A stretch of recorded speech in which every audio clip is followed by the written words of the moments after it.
The general view is that there is a connection, a conceptual connection between law and obligation, and so that law is capable of generating obligations.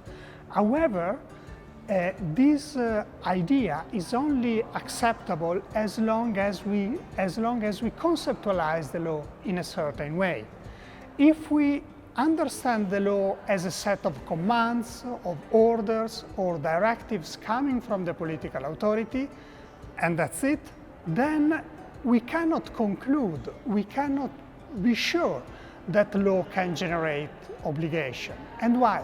Because the mere receipt of an order is not, by itself, sufficient to generate a duty or an obligation. A duty or an obligation requires certainly the expression of a directive or a command, but also it has to be grounded in a set of ethical and moral principles.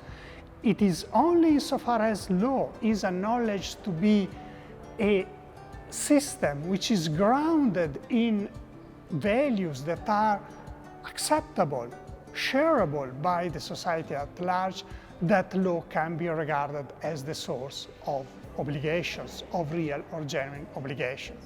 So yes, the law can be associated with the